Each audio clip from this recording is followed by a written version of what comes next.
what's your suggestion for how Medicare should treat that new technology problem?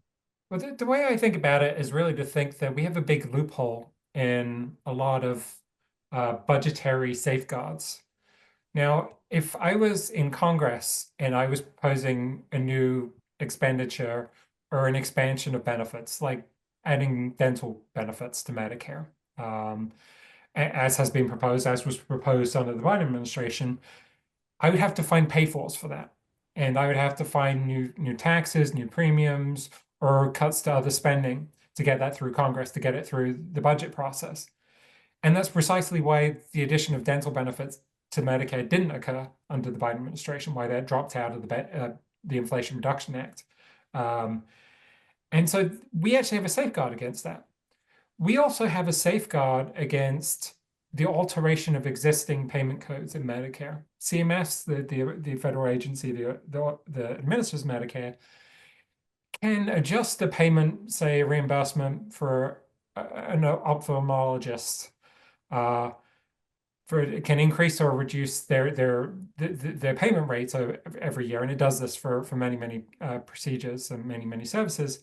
But it has to find an offset for another procedure, another service. So if it increases payments for ophthalmologists, it has to decrease it for primary care.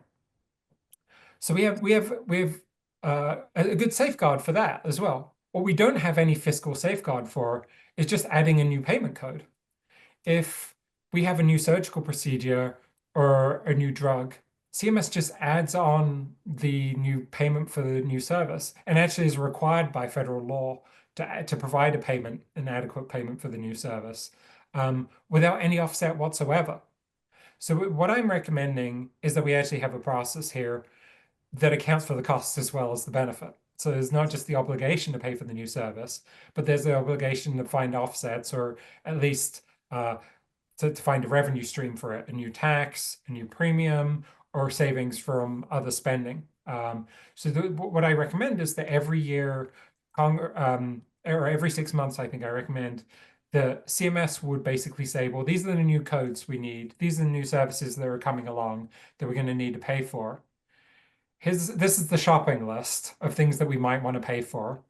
Congress, you figure out how to pay for this. And so instead of having CMS adding these automatically to the program, CMS would send the shopping list to Congress, the dozen or so or 20 or so new payment codes, along with estimated costs to taxpayers over the next budget cycle, budget window, sorry. And Congress would either have to say, we're not going to cover half of these, or we're going to add on a premium for these new ones, or we're going to add a new tax, or we're going to find offsetting savings from other elements of the Medicare program or other spending items entirely. And there would be a structured process, and it would create a hard budget constraint. For the first time, we wouldn't just indiscriminately say, sure, we're going to cover everything regardless of the price. We would actually have a process that kind of looks at these new services and think, well, how much is this one worth? Who should get this for free? Who should contribute to the cost of this new service? And how should this all be paid for? What value are taxpayers in general getting for this? There would actually be some accounting for the cost of these new services rather than just indiscriminately paying for them without really thinking about the other side of the balance sheet.